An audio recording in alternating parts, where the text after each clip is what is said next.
There you go. That's the Industrial Museum building around 1974, 73. It had been a refining company. It was the Attleboro Refining Company. It was bought by Handy and Harmon probably in the mid-60s, and then they moved to the Attleboro Industrial Park in County Street, and that's where, when they moved, this building was empty, and it was actually deteriorating quite quickly. Windows were broken, holes in the floor, small doors, all sorts of things that you needed to work on. Roofs that leaked. But what happened was, way back probably in 1920, there was a gentleman by the name of, well, that's what it looked like back around pre-Attleboro Refining Company. I'd say 1870. And that building you see there, I believe, is the building that's across the street, 39 Union Street. And you can see this was the jewelry center, the jewelry manufacturing center of Attleboro. And the idea for the museum started with this guy, Frank Mossberg. Frank Mossberg was an industrialist, an inventor. That's his electric car that he designed and built in Attleboro in the early 1900s. He had a company called U.S. Automobile. He made, not many cars. I'd say less than 100. He had an electric car, he had a gas-powered car, and he made parts for other cars. But Frank was a very successful man. He had an idea that Attleboro needed to have an industrial museum, and it needed to promote and basically celebrate how great an industrial area it was. He had a little bit of experience with success too. When he came over from Sweden, he started with adjustable wrenches for bicycles. And he had his own company in, I believe it was Central Falls, and he moved it to Attleboro. Well, when bicycles weren't good anymore, he went to automobiles, and he started building his own automobiles and automobile parts.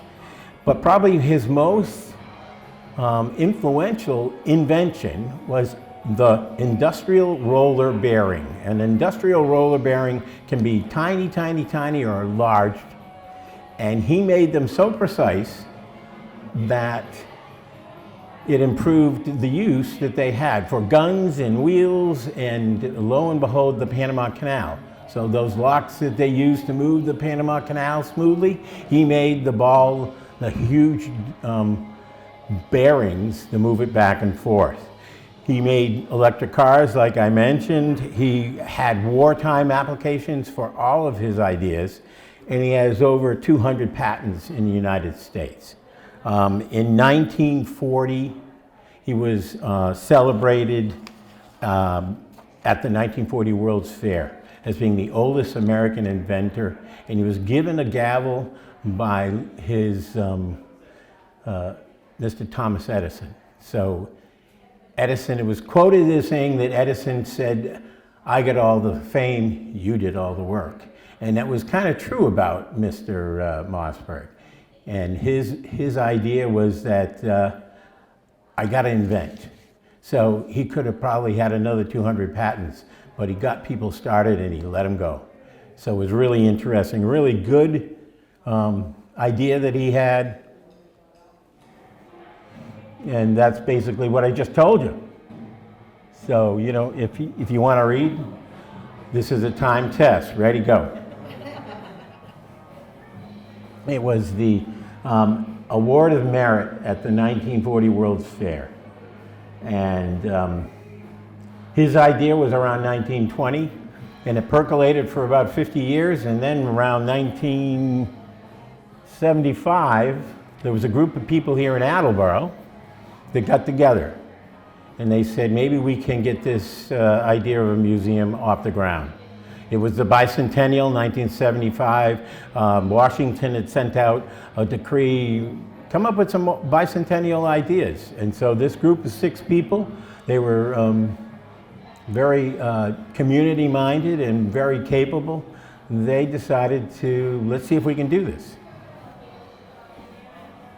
Now, you might wonder, like, why industry in Attleboro? Well, in 1918, this is what the railroad depot sign said. And basically, for your information, it says, the hub of the jewelry world, 32 miles south of Boston, 12 miles north of Providence, one of the most prosperous cities in New England, the best of transportation facilities, plentiful factory sites, and a total yearly product value of $16 million. We welcome new industries. Investigate and you'll locate here. Apply to the Attleboro Board of Trade, which is what the Chamber of Commerce is now. So that was what people saw on the train around 1920 as they came in, right, and then basically they came in right out here where the train station is. The train had been elevated by that time and it was really kind of neat. So these 6 people got together. That's a picture of the old refining building, probably 1905. That's a picture of Union Street right out here around 1952. Before the museum was here, but when Attleboro Refining was here. Oops. And that's what it looked like inside here in Attleboro Refining. These were the guys who were taking the scrap metal, precious metal, gold, silver, copper, rhodium, whatever there was there, and they were refining it back and giving it and selling it back to the people in all the local jewelry companies. So across the street was Foster Metals. Down the road was a Mossberg company. Hayward jewelry manufacturers are down the road too. And these were the 6 incorporators of the museum. J. Jerome Coogan, still alive today, has a law office in Attleboro. Emilio Mel Gartieri just passed away in, was it 1920, or 2021, in November. George S. Gibb, who worked at Balfour. I'm going to give you a little bit more about each one of these people. Betty Phillips, who was a local resident historian, ancestral researcher, and a darn good writer. Augie Schaefer, who was a builder, and Bud Ward, who was at the time of the conception of the idea of making a museum, he was the president of the Chamber of Commerce. So these, I'll tell you a little bit about each one of them. So Jerry Coogan has had a very distinctive career as a lawyer. His effort and expertise combined with the incorporation of the museum helped him become a partner at Coogan Smith LLC. His community involvement with the founding of and the consistent support of the museum is an example of his commitment to the great idea about having a museum about the industrial successes here in Attleboro. His presence on the board of directors from the beginning of the museum, for more than 2 decades he was on the board of directors, has continued, and his advice is accepted even today. He worked with the Ernie Ogg Charitable Trust and some other community groups, and his vision and commitment to the museum has been there, as well as the other museum incorporators. And later on this year, I think we're going to try and have Jerry come here and talk a little bit about what it was like to be here at the first. That's what he looks like. Always a guy who's willing to give you a little bit of advice when you needed it. Another two incorporators here. Mel Gartieri on the right, Betty Phillips on the left. This was one of their events in about 1980. This was right as the museum was beginning to get started. There weren't a whole lot of exhibits at that time. They had to take this old building and turn it into usable space. So there's a picture of Mel. He was one of this original 6 and always a helpful man. I came here in 2014 and I always had questions, and so somebody said, well, here's his phone number. He lives in Florida now, give him a call. And when I did, he would answer my questions. He was a really resourceful, helpful, great guy. He worked at Ripley and Gowan, which is a company. I have a folder up here that shows about their 100-year anniversary. He worked his way up from the bottom to the president. And he worked there for probably 20 years until I think 1999, or maybe more than 20. And he said he attributed the company's success to this. He said, we always were doing things that were cut above the average piece. And throughout the 100 years, he said, and they had a 100-year anniversary, we always managed to be a now company. We always were trying to be with it. He says we're not high fashion, and we didn't have a status line, but we did insist on a product of good quality items. And if I think, have some of his men's and ladies' jewelry in the museum today. He said, we paid attention to details and we never wavered in our integrity of a quality product. I had phone conversations with Mel from his retirement home in Florida. I think it was Fort Myers, North Fort Myers, and he would help me with the story of the beginning of the museum. He said that it was himself, Bud Ward, and Mike Baker. Mike Baker was a member of the Chamber of Commerce. And he was, I think, the grandson of Harold Baker, who was the owner of the refining company here. And he said Sam Stone was also instrumental in the beginning of the museum, who was the president of Swank. So in 1975, as a bicentennial project, they had this idea. I asked him, how did it get off the ground? His comments were, it was the people here. He said the company owners, the Leaches, Henry Pelletier, who owned Attleboro Printing and Embossing, which is right down the road. It's actually, guess what, apartments now. And Ernie Oggett. They all were willing to give funds, but also artifacts. So when they changed over their building machinery, they were willing to give it to the folks here. And this is one of my best stories of Mel. So he says, you know, Carlton, when I came into this place, we had contractors come in. They looked around and they said, are you guys nuts? This place is awful. He says it's got holes in the roof and windows, and there's holes in the floors. And he says, I don't know what you're going to do with this. And they had these open pit vats that are in the floor. You might even feel a little unevenness of the floor occasionally. And this is where they did the refining process. And they were 6 foot long, about 4 foot wide, and maybe 4 foot deep. And they were plentiful throughout the building. And so they had to do a lot of remodeling, a lot of repurposing. And he said, one of the contractors said, hey, have you scraped the sides of those vats down? And he said, no, I don't know. He said, well, the company cleaned before they left. And he said, well, why don't you do it again?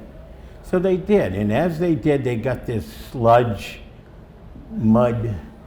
They kept it, they sent it to Handy and Harmon, who was the old owner of the building, and they refined it and found $40,000 worth of precious metals. $40,000. Now, Handy and Harmon deserves a lot of credit because they gave that money right back to the museum, the seed money, to do the things they needed to do to make this place special. Mel was quite a guy. He was Chamber of Commerce Person of the Year in 1985. He was director here at the museum and on the board of directors for almost 20 years. And he was always willing to help. We had a day in 2017 called the Founders Day, where all the founders of the museum who are alive came back, and some of their family. So we had it right here in this room, and he was coming up from Florida, so it made for a great event for him. And he said to me, being the guy that he is, he said, "So what do you want me to do?" He said, "Do you want me to ask him for money?" Or I said, "Nope." I said, "I want you to sit here and be honored because you were the guy who started this." And he said, "Oh, okay, I can do that." And so he met up with, and I'm going to jump ahead to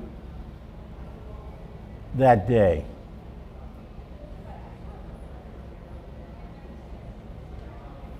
So that was the Founders Day. And that's Jerry Coogan on the left, Mel Gautieri. I think that's Alana Schaefer, and then the two ladies next to that, and the woman in the back are Betty Phillips' daughters. Then you got Hans Schaefer and his sons, and Bud Ward's granddaughters there. So we were able to get almost everybody back in one iteration of their family or not. It was a really great event. Now we're going to go back. So that was Mel. He was a really great guy, and he was one of the driving forces here at the museum at the very beginning. After Mel, we had George Gibb. Now, George Gibb got his Master's of Business Administration from Harvard, and then he worked for, guess what, Balfour, LG Balfour Company. And he was their communications specialist. He was a great writer, and he believed in having the workers know what was going on. They had probably one of the best internal communication newsletters I've ever seen. Every month or every 2 months, 60 to 80 pages. And it recognized everybody in their company. So if you were getting married, you were in there. If somebody graduated, you were in there. If you got an award of a high single in the bowling league, you were in there. It was a real great, I think basically it was because of George Gibb, because he was a communicator, and he thought, communicate with your workers and they'll do their best. And they did. So he was actually, John Lang was a pivotal figure here in the musical history of Attleboro. John Lang was a music fanatic, and Attleboro had good music because of him. George was advertising and communications advisor in Balfour, started in 1953, became the director of advertising in 1962, and finally the director of communications in 1977 until he retired in 1981. He did a variety of advertising promotions at Balfour, creating, as I said, the internal newsletter called The Craftsman. And we have a few of those out here if you see them around. He changed that name to the Newsline later, and it was an award-winning publication from the Industrial Editors Association. One specific award came from his pictorial essay of the 10 Mile River. Now, Balfour was right on the 10 Mile River. Now, they weren't the cleanest neighbors for the 10 Mile River, but they realized they needed to start cleaning up, and in the 60s they did. And they had people volunteer to get into the river and start cleaning up. Now, if you went in that river now, there's probably a good chance that you might find a little precious metal here and there. I met a gentleman once who used to go under the guise of darkness and see if he could find it. Got thrown out several times. They were called the river rats, the people who worked at the river.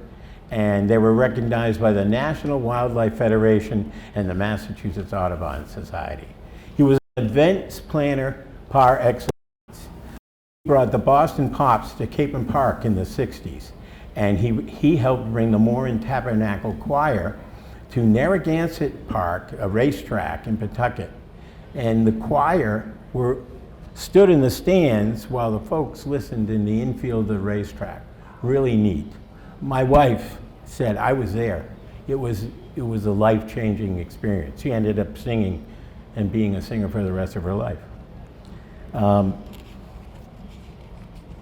According to George, George loved the outdoors. He lived on Cape Cod. He published and wrote the history of Standard Oil. He wrote the preface for the history of Attleboro, 1894 to 1978, a book we have in our library here. He provided a lot of historical research and literary support, along with Betty Phillips, for the first decades of the museum. Many artifacts and documents are in the George Gibb collection, and most in our library, and some are in our warehouse, and will be eventually probably brought out for future exhibits. So much stuff, so little time. Our Balfour exhibit is probably one of the best in the world. I'm a little prejudiced, but people who were administrators or owners or foremen or officers drop things off, but you know, it was the workers who would come in to me and say, my son doesn't want this ring. My son doesn't want this work I did. What should I do with it? I don't want to just throw it away. So that's what's in that case right now. Some great things. George's corner is in the Balfour exhibit. He has his kind of picture up above and some of his drawings. He liked to do a little drawing. And his photo and his are in there. That was dedicated on October 20th in 1989. And it was one of the many development ideas that came and fundraisers for the museum. George and Betty did some research on the Frenchman. Now, the Frenchman supposedly is the gentleman who started jewelry making in Attleboro. He made stamped buttons. In that orange folder on the table are George and Betty's research. And they left it, the last sentence or two say, this is just the beginning. Somebody needs to pick this up and find out the rest. So it's a good reading. It's quick and it's easy. And the Frenchman basically was a Revolutionary War mercenary from France, came to Attleboro, fought in the war to make these buttons he had learned in France, and then he passed it on to his apprentice. And that's why we have a button collection there with the Robinson Button Company. And they date from the 1809, I think, to 1940. Some pretty neat buttons there. He was 72 years old when he passed on April 19th, 1989. And I got a lot of my information from talking to Mark Flanagan at the newspaper and also from other information we have here in Attleboro. I went to school with one of his sons. Betty Phillips, the only woman on the founders. She was born on April 21, 1917 in Hartford, West Hartford. She was the historian of the incorporators of the museum. She had a background in design, a degree from the Trapp-Hagen School of Design in New York City. She was a certified genealogist, a historian, and a teacher. She loved nature, birds, and flowers. She was an active member and leader of the Daughters of American Revolution. And while living in Attleboro, she and her husband raised a family on the Heritage Farm. It was, I believe, a Revolutionary War captain's house. She was successful in getting her colonial home, which was built in 1790, placed on the National Historic Register. And the 50 acres are known as the Manchester Reservoir Conservation Area. She worked at preservation and enjoyment so that people in the future could have a place to go. In the notebook of articles and clippings and writings about the Ripley and Gowan Company, she did a 100-year booklet for their 100-year anniversary. The woman could write. It was clear and concise, and when I want to be so, I read some of her work. Her support of the museum through her writing and research, combined with George, helped named the founders and helped her be one of those strong founders of the museum. Again, she helped do the research about the Frenchmen, and her kids were here on our Founders Day, her 3 daughters. Betty passed on Thursday, May 3rd, 2007, and she will always be recognized for her details that she put into everything she did here at the museum. August H. Schaefer, Augie. Now, every group needs a brick and mortar guy, and literally Augie was that brick and mortar guy. He was he was born in Attleboro, educated in Attleboro schools, graduated from Phillips Exeter Academy in 1947, went to RISD and graduated in 1952. He designed and built homes and some industrial buildings here in Attleboro, mostly Attleboro, some North Attleboro and other parts of the country. He worked with Swanson, Cliff Swanson of Swanson Construction, using a prefabbed home design. Kind of innovative back in the 1970s and 60s. Augie spent many hours designing and renovating the old Attleboro refining building once the museum was given over by the Handy and Harmon Company. He worked much, he did so much work on the floors and maintaining the integrity of the building. And believe it or not, his son Hans still is connected to our museum because he has a space behind here where he does high-end cabinet making. And I talked with him about his life here as a youngster, and he said, it was great, he said. I got to run around and pull bricks off the floor and pick this up and throw sand into holes. He says it was a great activity for me. He said it was a good thing for him to do. His dad did drawings and plans, so Augie did drawings and plans for many aspects of the museum. An interview with his wife Alana revealed perhaps the key to the success of the Museum Incorporators. She said they all were in community-oriented groups, like the Rotary, the Lions, the Chamber. They believed in the community and giving to the community and the people in general. Augie was an outdoor loving man. He owned a farm in Bristol, New Hampshire. I think he still does. It's still in the family. And it was a year-round vacation farm. And according to Alana, he loved learning by doing.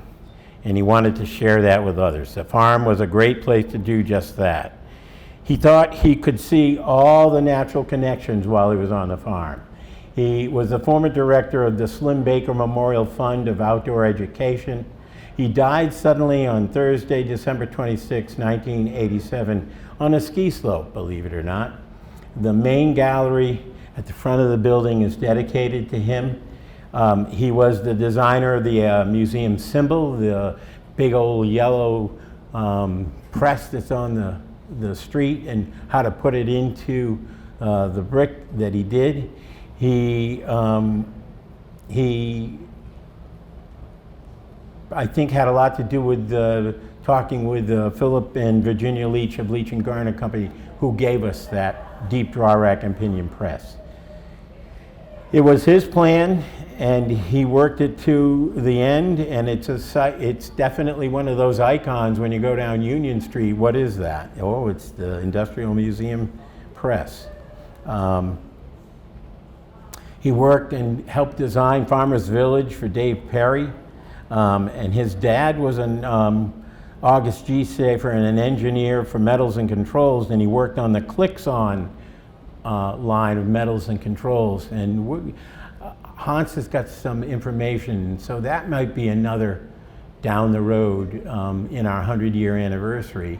That's going to be another night when I get Hans to come in and talk a little bit about it. The last person we have here, Bud Ward. Bud Ward was the president of the Chamber of Commerce. He was born in Rutland, Vermont. And there's Bud in the museum with some of the new designs. He was Educated in Rutland schools. He went to the American Academy of Dramatic Arts in New York City. He worked as the circulation department of the Daily News in Rutland.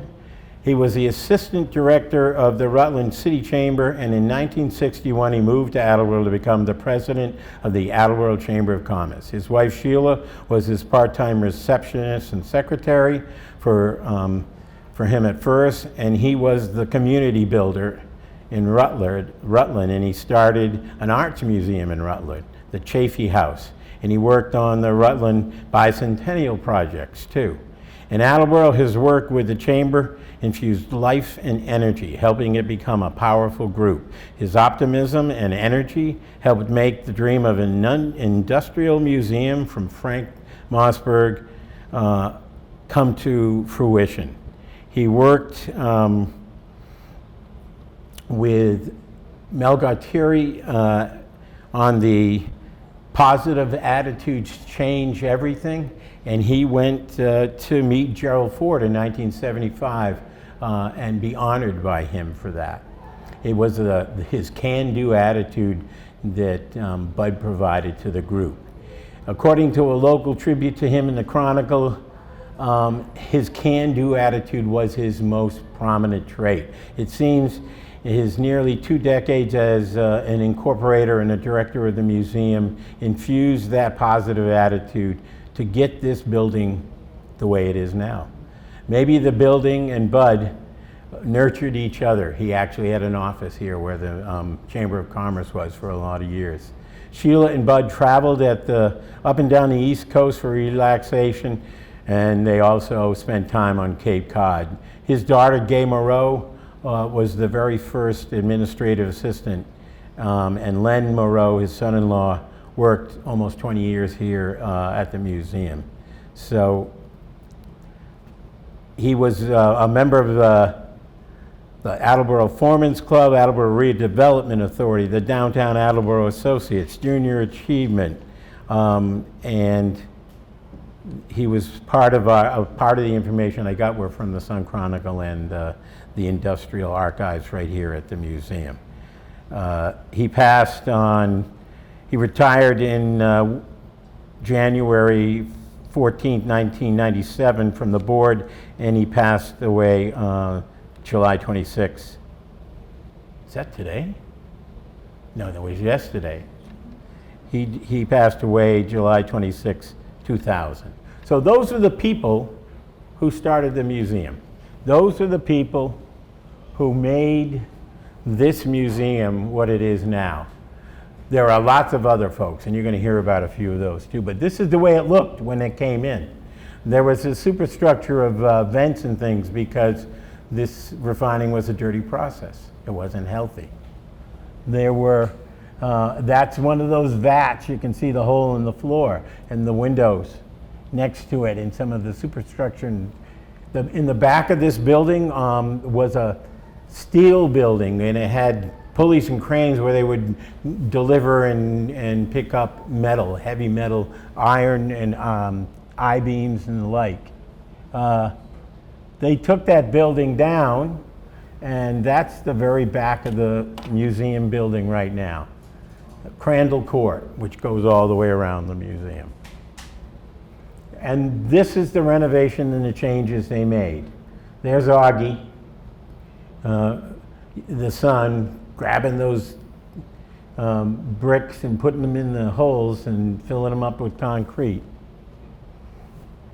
That's what they looked like, and that's what they had to deal with. And they had to start relighting the place, and the way they did that was by breaking up all the windows. Probably wouldn't mind having some of those windows back now, but. And that's the way this looked around 1979. So if you were standing at that window or that doorway right there and looking out, that's the way it looked. A very small door where the parking lot door is, where the big glass window is in the front is half a window now. I mean, and what's beautiful about it is the clear story, which you see at the top, the lights coming in. That's what they used to get the some of the toxic fumes out and the light to come in. 1980, they had an open house, and they wanted people to come here and see the progress. So in 76, they got the deed to the building. In 1980, they had an open house, and they basically needed people to buy into the museum. Their first exhibit, professionally designed exhibit, was a craftsman shop out there. And that was, I think, unfurled and opened and shared at that day. And there's Bud and Mel setting up the sign. So they know they're at a place where they need to be. And so basically, this kind of gives you an overview of the Bicentennial Project, deed coming in 76, open houses in 77 through 80, renovations and the craftsman shop coming between 80 and 1983. They started developing tours, and they started renting the space here. What is unique about this building is it has some rental space and helps the museum be a viable financial operation. Phil and Virginia Leach gave the deep draw press, and new people began to come on board as board members. Dan Larson, George Spatcher, Jerry Keene, Sheila Armstrong were people, and different parts were dedicated, George's Corner. And building renovations continued. From 91 to 2000, we got the wedding carriage, which I don't know a whole lot about, and the museum figures started coming in. The museum figures you see here were done a little bit at a time. There's about 11 of them, and they cost about $1,000 each. And there were grants written, and the museum figures were there. A Bit of Nostalgia was published, and I have a copy of that. I don't know. It basically features the museum has an extensive scanned photo collection, probably 5,000 or 6,000. So as a fundraiser in 1998, I think it was? 94? This was put together. And in the back, all those supporters paid money to be part of the museum. Hint, hint, 50 years later, it would be really good if you wanted to become members of the museum. There we go. We've got Jerry Keene and Bill Adair at one of the functions at Capron Park. We did a CAP assessment, which told us how to better fulfill our needs as a museum, and a temperature and humidity study. We had a 100-year anniversary of the museum in 2000, or of the city in 2014. We did grants, and we had a make your own wedding ring, which is an idea that may come again. New directors and new board members: Stephen Reynolds, Scott Kello, Jack Blank, Rose Larson, George Howarth, Brian Neely, Kevin Romanicki, George Shelton, Ken Teglin, Rich Terry, Charles. All were people who were here on our board. And I became the director. George Shelton retired. Leanne Pisani, the assistant. And before that, Kathleen McCreevy was the executive director, and Joe Potts the assistant. And of course, more renovations. This was one of our board members, Charlie Tomei. That's George Shelton with Charlie and with Hans Schaefer in the Founders Day in 2017. This is one of Attleboro's Expo for the Senses, and this is how the museum got exposed to the community. One of my first things here was an exhibit called Metal Miniatures of Abraham Megadishian, My favorite piece was the roll-top desk. We actually have a new exhibit from Robert Megedician, carrying on that line of miniatures. We were involved with STEM in 2016, the Rube Goldberg contraption, and it was here for about 6 months. We did American souvenirs made in Attleboro.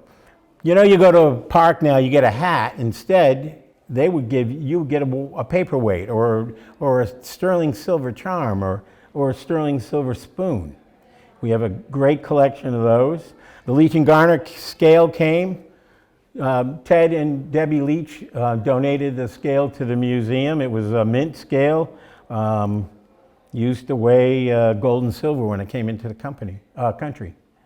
And there's the Founders Day with Jerry Coogan, Mel, Alana Schaefer, the Phillips sisters, Augie and his son, and the Bud Ward's granddaughters.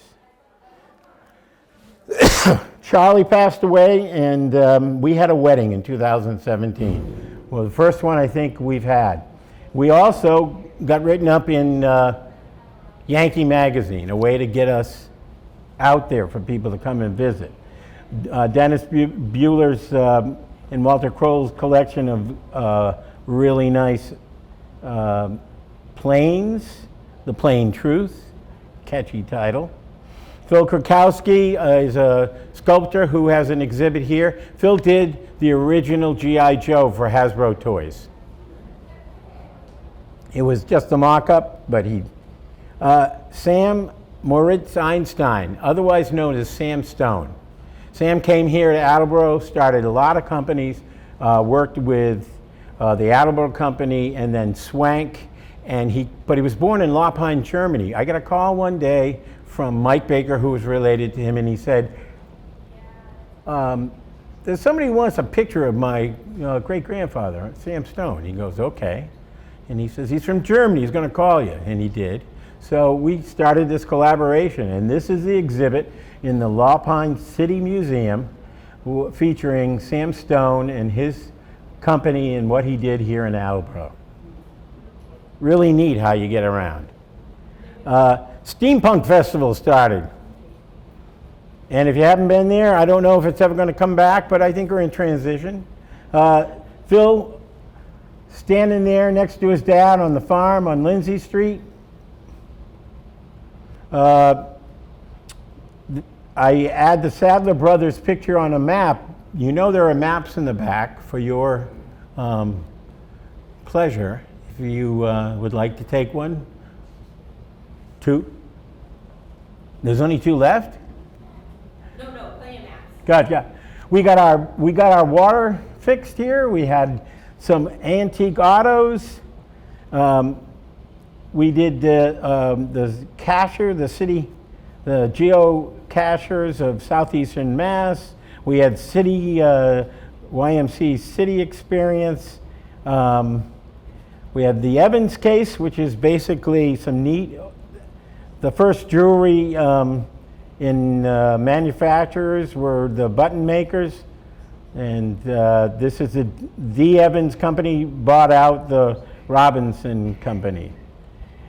Milltown, Attleboro, people don't know it, but we were Fruit of the Loom. We made cloth for Fruit of the Loom.